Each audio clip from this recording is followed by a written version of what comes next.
Hello, Robert. This is Trina Maduro and my sweetheart Kim. Hello, welcome. And we're talking to you about what's called the business of the 21st century. Very important subject, especially for those of you out there who really don't like your work, are not making enough money, and are looking for a challenge.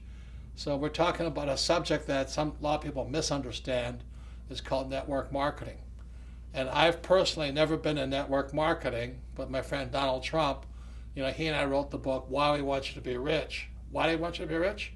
It's simply because if you're not rich, you're poor and middle class. I mean, the number of poor is increasing and middle class is decreasing. So that's why we want you to be rich. And we also wrote Midas Touch. And Donald and I are about the only two guys out there that are recommending network marketing, although we've not been in it.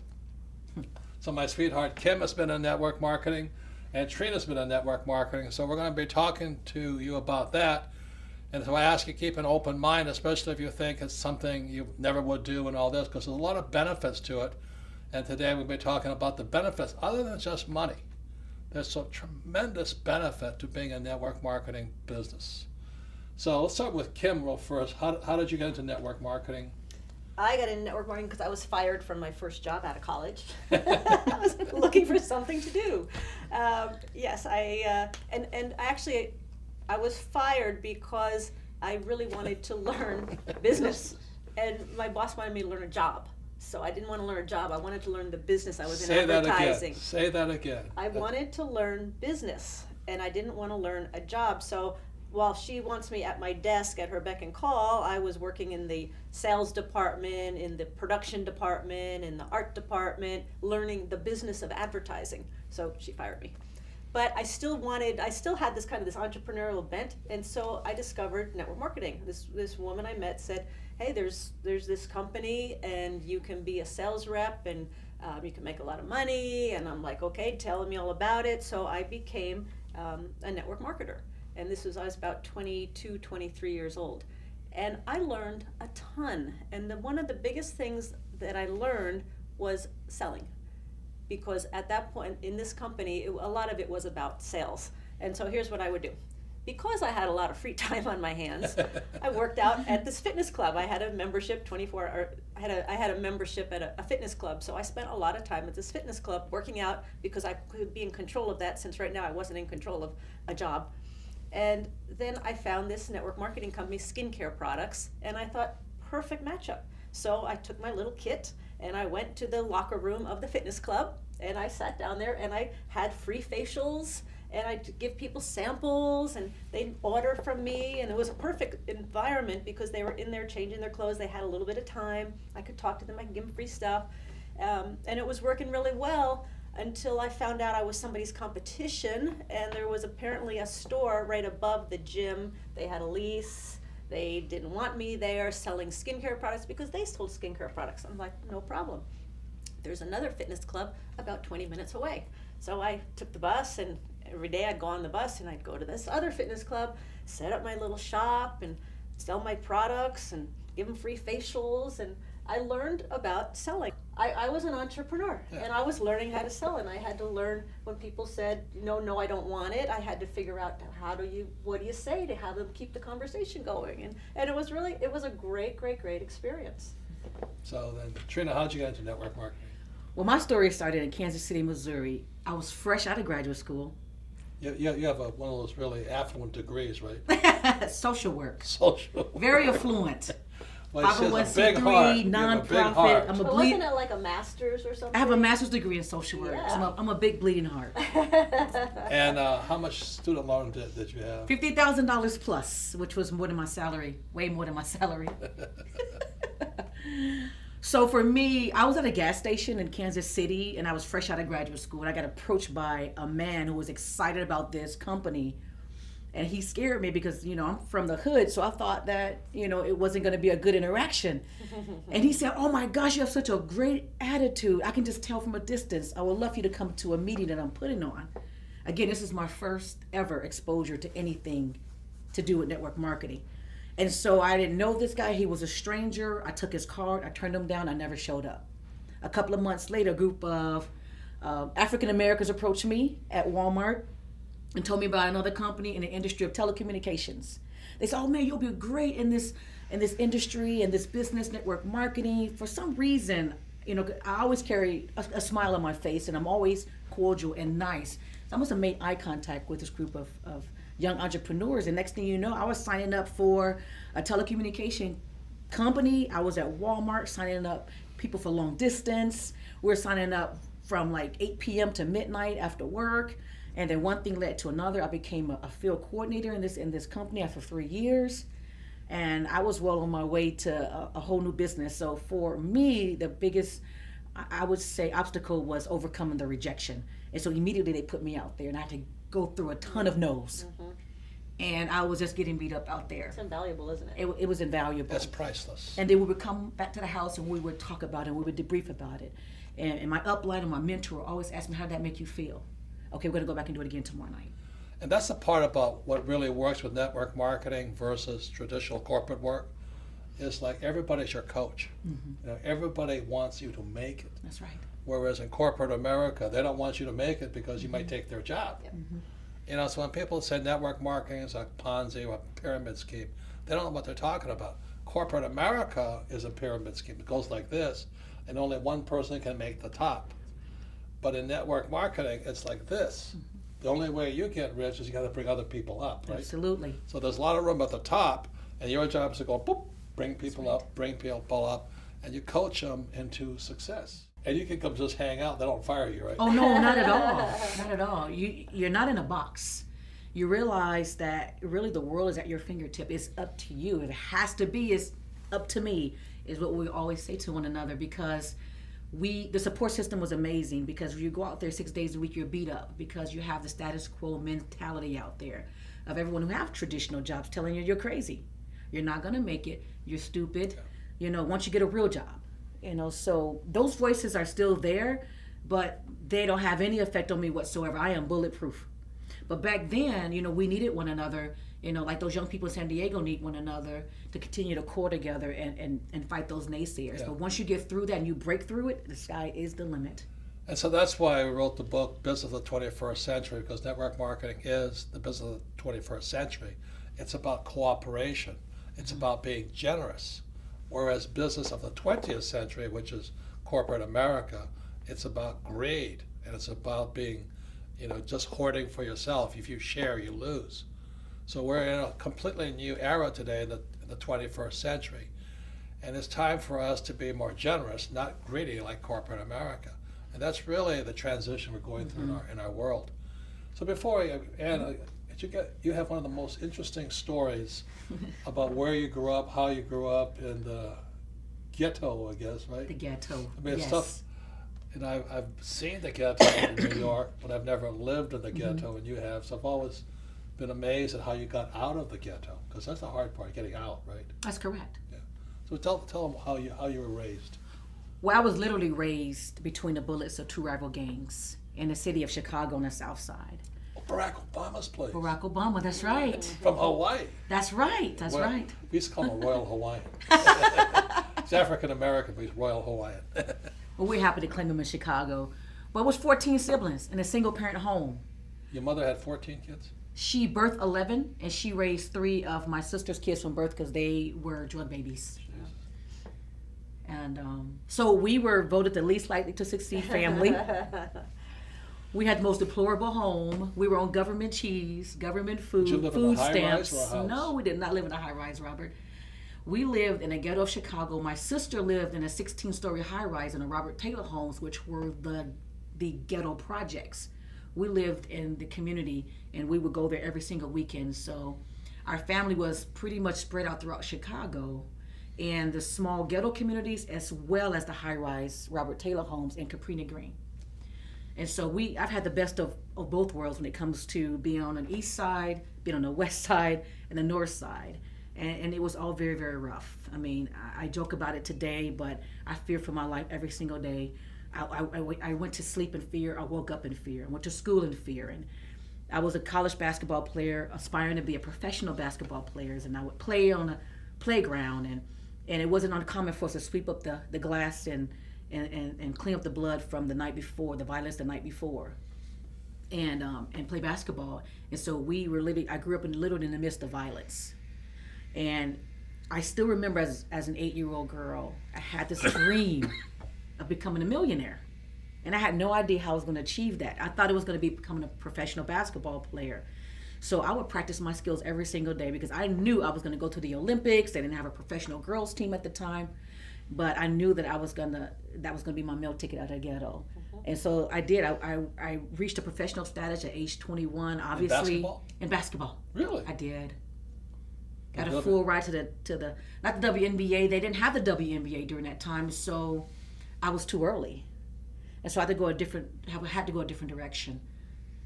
So again, I began to just do what people were telling me to do to become successful. So I got advanced degrees. So I went back to school to get a master's degree because at that time I was disappointed that the WNBA hadn't birthed yet. And so to me, the next best success step would be to go to graduate school. And so I got another $30,000 in debt going to graduate school at the University of Kansas. I did a 1-year program, graduated with honors, and I thought that making an extra $10,000 was the key. And soon after that, I was introduced to network marketing, and the rest is history. But to come from literally... so do you make more as network marketing or as social work? Oh my goodness, are you serious? As a social worker, unfortunately, during that time, I was happy. My starting salary was $23,500 with a master's a year. That was with the bachelor. The master's, it was $35,000. And so now my network marketing business has surpassed that, absolutely. And now I'm beginning to pay my student loans back for the next 30 years. No, I think you'll go a lot faster from here. It will. And when I met Robert, I shared a vision with him at the Boys and Girls Club. And that vision, I don't know if you remember this, Robert. I want to create 20 millionaires over the next 20 years from the ghetto, from the urban area. I wanted to take what I was learning from the Rich Dad Company, from Rich Dad Coaching, and from investing. Everything was the epiphany for me. It was all new ideas and aha moments. And I wanted to go back to my community and help elevate them and pull them out. And so we began this investment club at the Boys and Girls Club. We're still working on it right now, but Robert told me, you yourself have to become a millionaire before you can make others. You need to practice what you preach. And so that's why I went to Rich Dad Coaching, and that's why I'm in there. He goes, it takes 5 to 10 years to become a millionaire. I'm at year 7. And so I know once I reach that status, I'll be able to pull a lot more young youth from the ghetto or from the urban areas to that place. And right now I'm starting the School of Entrepreneurship and Business at my church as we speak, and they're letting me let me come into the church and to play cash flow with the kids. They bought cash flow games. We have played with hundreds of staff and kids already, and right now we're ready to start the school in 2015. So I know that my dream and my vision is going to be realized. Good for you. Thank you. Thank you. Good job.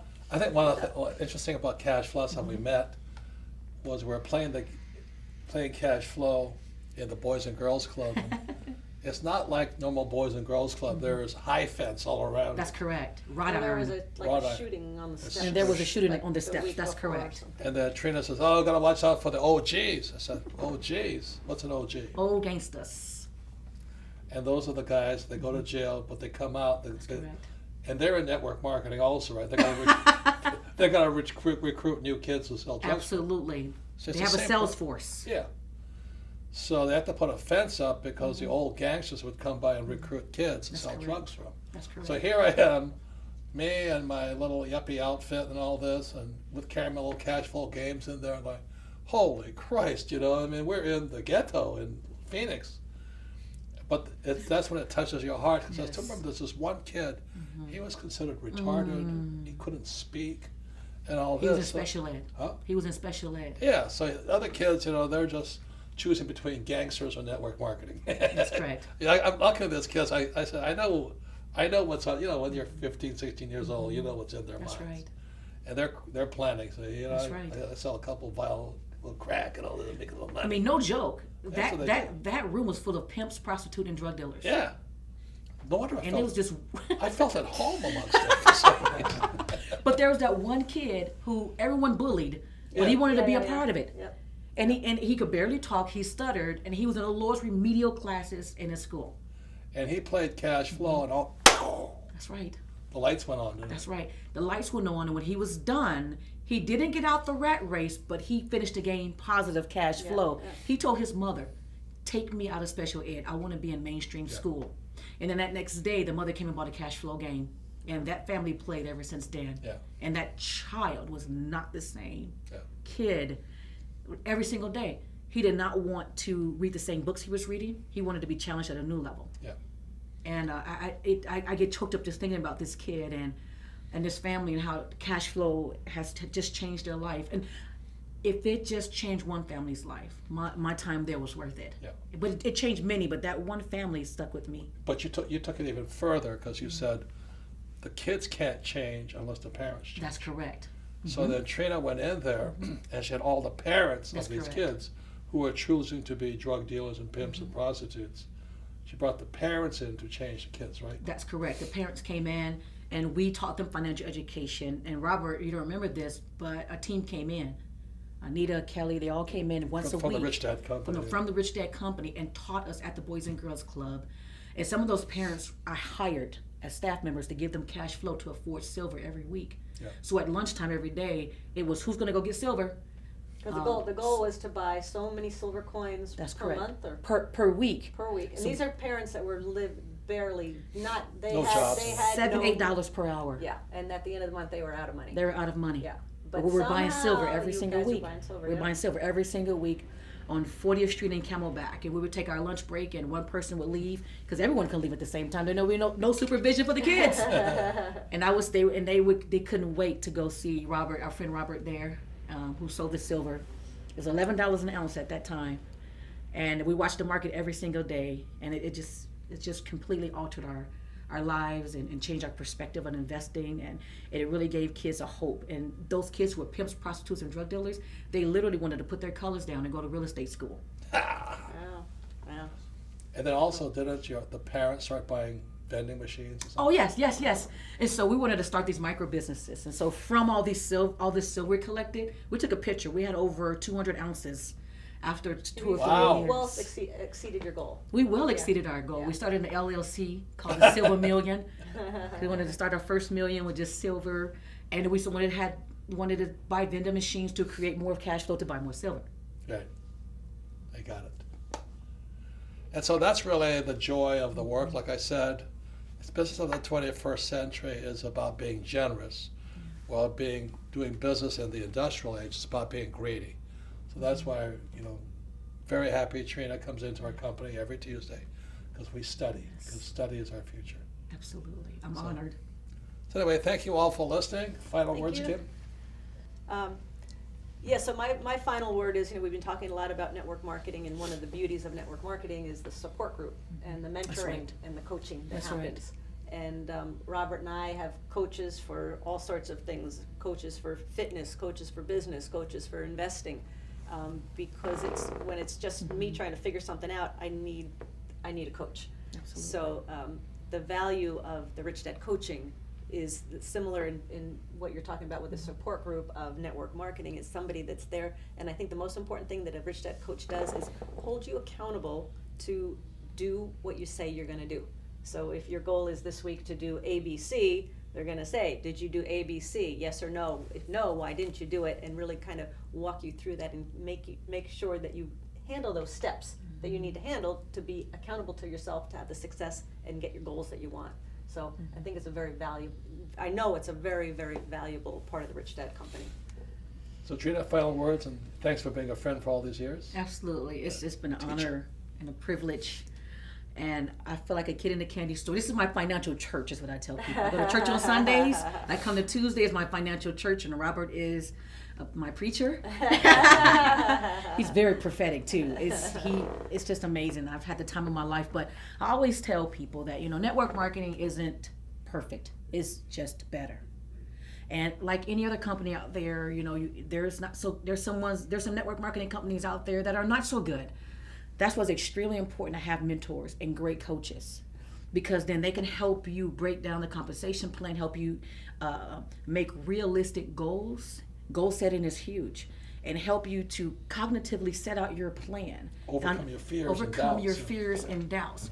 Learn how to read annual reports. Learn how to be a professional in this business. It's not a deal, it's not a hobby, it's not a gimmick, it's none of that. It is a real business that's a liable, viable, willable asset that could perpetuate and pay you for the rest of your lives and your children's children for the rest of their lives.